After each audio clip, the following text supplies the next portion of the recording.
Sosok ini adalah sosok manifestasi dari apa ya? Sosok hewan yang bertapa cukup lama sehingga mendapatkan wujud seperti saat ini. Maaf, ini memang kami mengambilnya di pinggir jalan dan ini ada rumah, dan rumah ini kemungkinan dibuat untuk dagang, Mas. Oke, kita blur aja segitu aja, kita balikin ke foto sosok-sosok yang ada di rumah tersebut.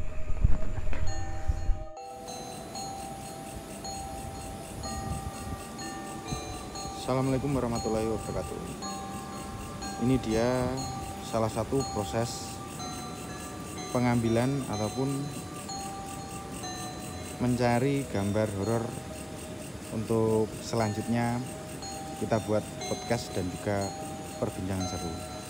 Yang kemarin itu yaitu sosok kuntilanak, dan untuk yang satunya ini adalah sosok tuyul.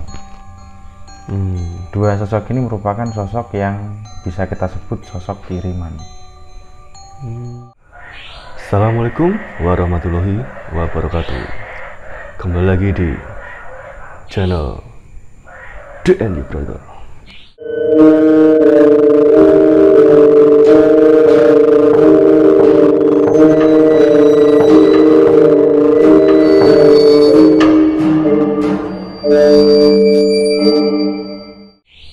Kembali lagi di sini bersama kita berdua, melanjutkan konten yang kemarin terpotong karena sesuatu hal, kesalahan teknis ataupun non teknis, Mas, kemarin.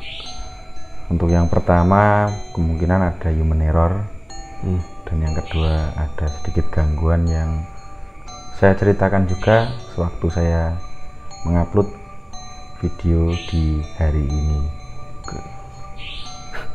Kok sampai bisa sampai error gitu, gimana kemarin itu, Mas? Ya kemungkinan sih mungkin gara-gara foto tersebut juga sih, Mas. Terlalu terpampang nyata mungkin ya. Kemungkinan itu, dan juga ada sedikit gangguan yang mungkin kami tidak bisa menceritakan kepada kalian semua. Oke. Dan pada malam hari ini bertepatan hujan udah agak reda ya. Siap. Ya, kami akan melanjutkan pembahasan foto yang kemarin yang belum kelar. Soalnya kemarin cuma dapat satu, Mas. Satu konten. Dari 1 jam kita ngobrol, yang dapat cuma 16 menit, yaitu foto satu.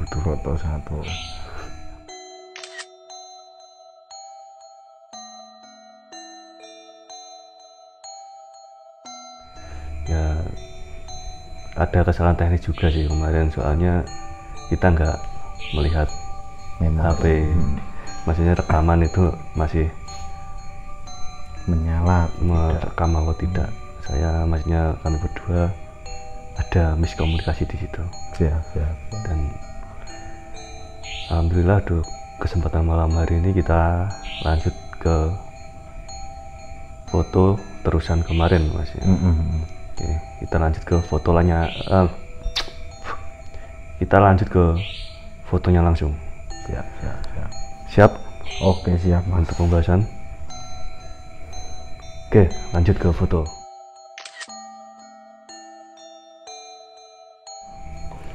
Di sini ada satu foto. Aduh, bentar. Kita coba perbesar dulu. Nah, alhamdulillahnya foto di sini masih aman. Maksudnya masih aman itu masih terlihat jelas, nggak hilang ya. Iya.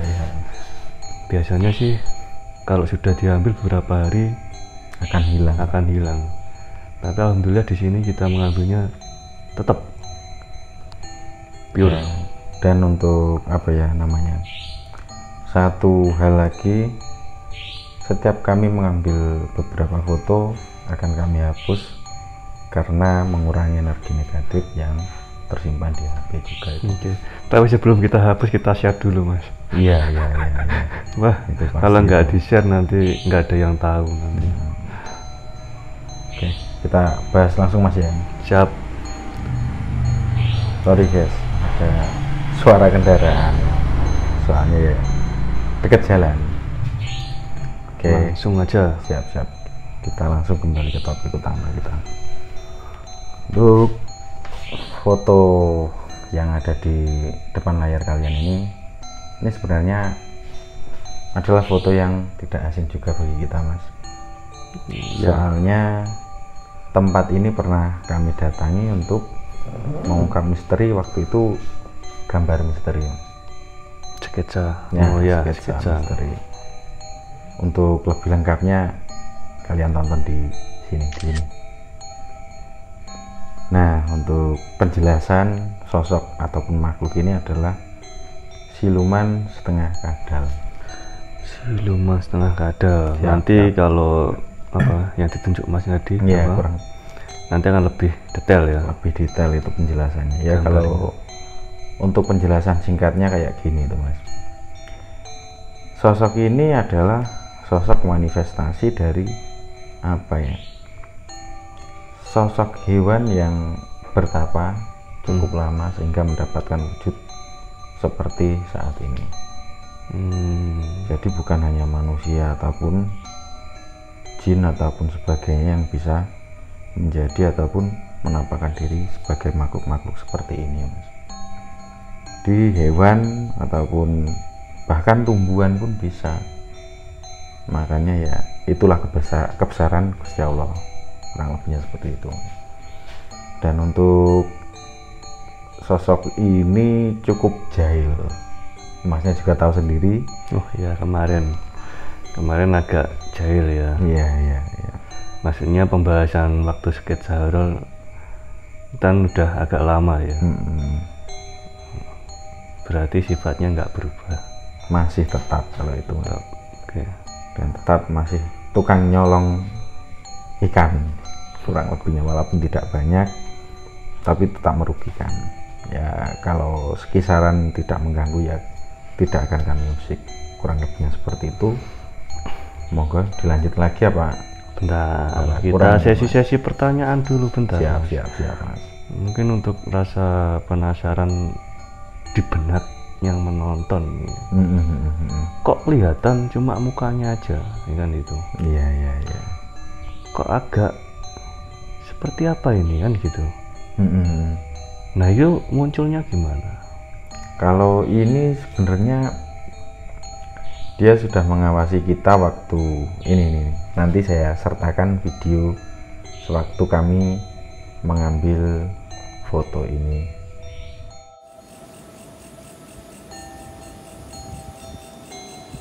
Assalamualaikum warahmatullahi wabarakatuh. Ini dia salah satu proses pengambilan ataupun mencari gambar horor untuk selanjutnya kita buat podcast dan juga perbincangan seru. Untuk tempat dan juga lokasi kami samarkan, bukan apa-apa dan juga bukan bagaimana. Kita hanya menghormati tempat tersebut agar tidak dicap buruk. Kami cuma ingin membuktikan bahwa di semua tempat penghuninya pasti ada. Nah, dari situ sebenarnya makhluk ini sudah mengawasi untuk setidaknya sama seperti kita narsis lah, eksistensi ya. Iya. Lebih tepatnya ingin disorot, menunjukkan kalau dirinya itu ada. Ini sebenarnya dia sudah membentuk hampir setengah manusia, jadi kepalanya itu udah berbentuk manusia seperti yang saya sketsakan itu. Ini dengan mata merahnya dan ini dengan gigi taringnya.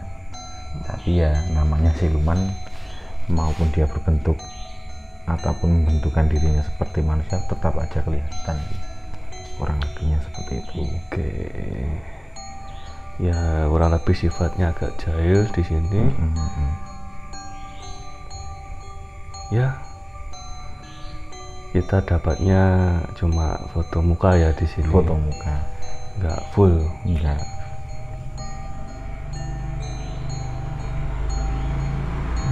Tapi tenang, foto-foto berikutnya akan lebih menarik lagi. Kita awali dulu yang ringan dulu. Cukup ringan. Untuk foto spesial ya, kemarin kan udah satu spesial, itu udah terlampau nyata. Sosok kita ulang lagi sosok kuntilanak ya. Dan ini ada satu foto lagi yang fresh, maksudnya fresh itu yang kelihatan banget nyata. Kita simpan untuk pembahasan ini nanti, tapi agak mungkin ada 1-2 ya. Iya. Ya, 1-2 lah. Sabar. Nanti jika penasaran tetap terus tonton sampai selesai. Ya. Ini mungkin untuk foto kali ini cukup ya. Cukup mas. Nah, lebih manifestasi ya. Kurang lebih seperti sosok siluman kadal yang dulu pernah Mas Yayan gambar itu kepalanya manusia tapi badannya kayak reptil. Saya penasaran namanya siapa? Kalau dia itu namanya cukup unik, namanya Hobili. Jadi semua makhluk halus itu punya nama kayak manusia ya. Kalau masalah punya nama atau enggaknya itu ya sama seperti manusia kan pasti punya nama. Oke. Kalau Hobili itu sebenarnya diambil dari bahasa Arab sih, tapi nggak usah dijelaskan karena sebenarnya maknanya bagus, cuma dia pengambilannya diwujud seperti ini, jadi nggak usah dijelaskan secara terperinci. Oke, berarti kita punya pegangan makhluk tak kasat mata itu punya nama. Insya Allah punya. Dan ya mengenai nama kan kadang-kadang kan kita, maksudnya orang-orang awam kan apa itu nggak tahu ataupun jarang mengabaikan lah. Ya paling kalau berkata pocong, semua pocong, pada setiap pocong itu ada namanya. Ada. Nah, nanti untuk kedepannya mungkin kita akan sebutkan namanya. Siap supaya kita bisa membeda-bedakan. Lanjutlah tanpa lama-lama ya. Nanti kelamaan kita ngobrol, nggak lanjut ke foto berikutnya. Siap.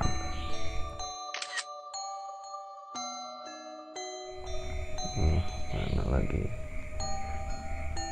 Nah, bentar kita zoom. Ini bagi saya kurang jelas. Udah segini ya. Siap mas. Soalnya di sini kita waktu perjalanan ya. Ini waktu perjalanan dan bukan tidak sengaja sih sebenarnya mas. Udah ada feeling. Selain udah ada feeling, ini juga sosok yang kurang lebihnya menakutkan ataupun negatif. Soalnya memberikan dampak buruk bagi. Maaf, ini memang kami mengambilnya di pinggir jalan dan ini ada rumah, dan rumah ini kemungkinan dibuat untuk dagang mas. Oke, kita blur aja segitu aja, kita balikin ke foto sosok-sosok yang ada di rumah tersebut. Kalau sosok yang pertama ini adalah sama seperti sosok yang kita bahas di awal video ini yang kemarin itu, yaitu sosok kuntilanak. Dan untuk yang satunya ini adalah sosok tuyul. Dua sosok ini merupakan sosok yang bisa kita sebut sosok kiriman. Jadi kalau untuk tuyul ini adalah kurang lebihnya mengurangi rezeki. Jadi bukan hanya, ini buat pengetahuan baru lagi buat kalian semua, bahwa sosok makhluk halus yang biasa kita sebut tuyul ini tidak hanya bisa mencari ataupun mencuri uang di rumah-rumah. Jika dijadikan perantara, bisa juga mengurangi rezeki ataupun membuat seret apa yang kita usahakan, kurang lebihnya begitu mas. Monggo untuk sosok yang pertama ini ada yang bisa dipertanyakan? Tuyul. Ini kan ini dua, ini satu kiriman apa masing-masing? Dua-duanya kiriman dan dua-duanya kiriman dari orang yang sama. Maksudnya tempo yang sama atau berbeda? Untuk yang pertama yang kuntilanak ini Mas. Oh, berarti yang kedua untuk Pak Tuyul ini nyusul ya? Iya, Berarti berkata kan apa? Dua gelombang. Bisa kita sebut dua kegunaan yang berbeda aja Mas. Berarti wadahnya cuma satu. Wadahnya berbeda wadahnya. Nah, maksudnya kan dua gelombang kan, yang sini sudah ditanam berkata, di sini tambahan lagi ditanam kan gitu. Kalau untuk yang sosok ini sebenarnya bukan ditanam di rumah ini, tapi kepada seseorang yang dikirim makhluk ini. Seseorang. Jadi dalam perantara makanan ataupun hal-hal yang masuk ke dalam tubuh seseorang tersebut. Nah, kok bisa ibarat kata di situ? Maksudnya harusnya kan kalau ada apa ya, ibarat kata rumah lah. Gak mungkin kalau nggak ada rumahnya dia di situ. Kalau ini sebenarnya sudah gini Mas, kalau makhluk seperti ini kenapa kok bisa diperantarakan ke makanan atau minuman yang langsung dimasukkan ke dalam tubuh seseorang yang dikirim tersebut? Karena makhluk-makhluk seperti ini sebenarnya pertama masuk itu ke aliran darah. Jadi jika seorang sudah memakan atau minum dari orang yang ingin mencelakai tersebut, maka akan tinggal di dalam tubuh mereka dan juga akan bisa keluar masuk di dalam pekarangan ataupun rumah yang pemilik tersebut sudah tinggali. Gimana? Yang rumahnya seperti di dalam itu tubuhnya si korban itu ya. Ya, kalau mungkin saya jelaskan lebih detail aja. Kalau yang sosok kuntilanak ini adalah sosok perusak rumah tangga orang tersebut, kurang lebihnya seperti itu, dan membuat hawa di rumah selalu panas, serta emosi terus meledak-ledak. Nah, berarti itu si tuyulnya nih. Kalau tuyulnya ini seperti ada wadah yang ditanamkan di depan rumah ataupun depan toko orang yang dikirim tersebut.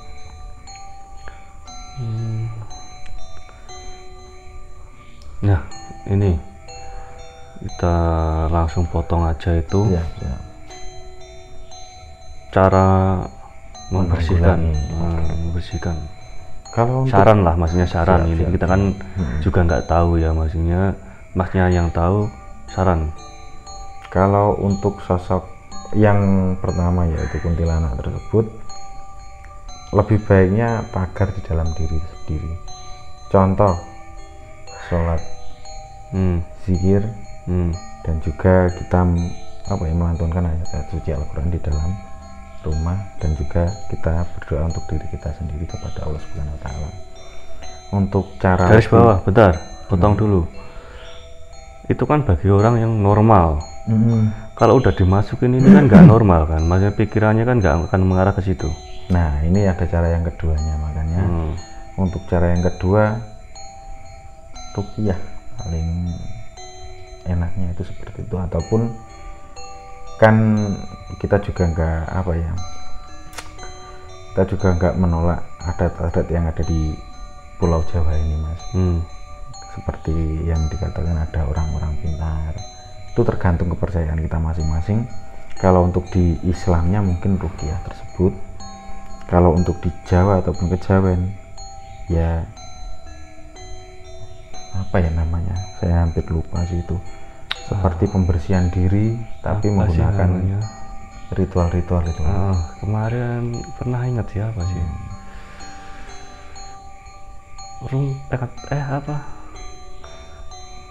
Ruwat. Nah, itu ruwat. Ngeruwat itu di Jawa. Ruwat. Berarti sistemnya seperti itu. Ya, maksudnya itu kan yang yang ada di udah dalam, masuk ya, masuk, udah ya, masuk ya. yang menutupi semua apa itu namanya, kemungkinan kalau ini ya membuat rumah tangga ataupun di dalam kehidupannya tidak tenang ya maksudnya seperti itu, dan seperti itu yang pertama, yang menanggulangi yang ada di dalam, yang ada di luar ataupun yang ditanam. Kalau yang ditanam menurut kejawen dan juga menurut Islam kemungkinan hampir sama dan juga bisa digabungkan, Mas. Dari apa ya, persyaratan yang pertama tadi ya sholat ataupun memagari diri sendiri dengan membaca ayat-ayat suci Al-Quran, serta lebih banyak beribadah kepada Allah Subhanahu wa Ta'ala, dan diimbangi dengan ya kita orang Jawa ya namanya, Mas. Kalau di Jawa ya ada namanya apa ya itu, pager-pager itu loh, Mas. Jadi membuang hal-hal negatif di dalam pekarangan rumah kita. Oke. Ya.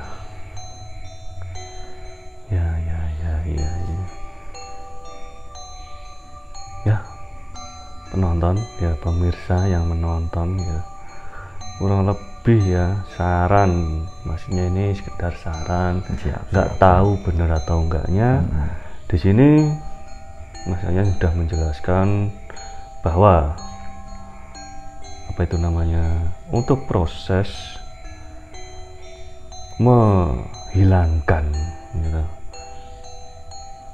barang makhluk-makhluk kiriman ataupun makhluk halus yang sifatnya negatif ataupun mengganggu ya, istilahnya ya tadi itu disaranin kurang lebihnya ya kayak kalau untuk Islam sholat, melantunkan ayat suci Al-Quran, terus apa itu namanya, menjaga kebersihan ya, atau kurang lebihnya ya, seperti itu.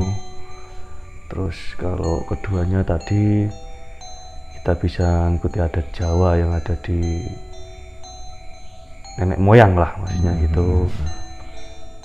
Ya kan ada orang pinter lah, apa itu namanya, tergantung paknya, apa itu paknya itu keahliannya. Nah, tapi ya harus pinter-pinter memilih.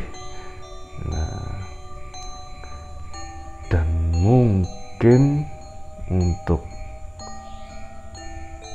di Jawa, maksudnya nggak mungkin di Jawa doang sih,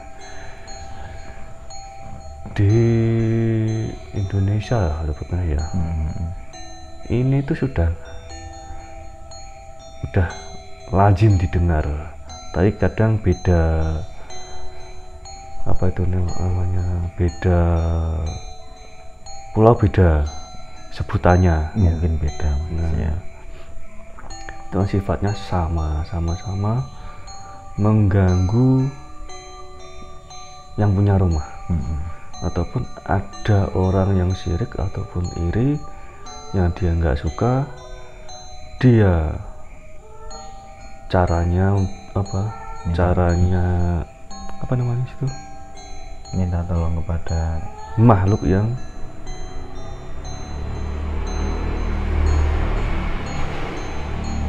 minta tolong kepada itu tadi, makhluk-makhluk tak kasat mata melalui perantara, kita sebutnya dukun aja, dukun ya, kita sebutnya dukun-dukun yang sifatnya negatif kita sebutnya gitu, melalui perantara yaitu terus akhirnya terjadilah kiriman-kiriman yang sifatnya membuat penghuni rumah nggak nyaman, sakit, ataupun hawanya panas, congkrah, bersifat negatif lah.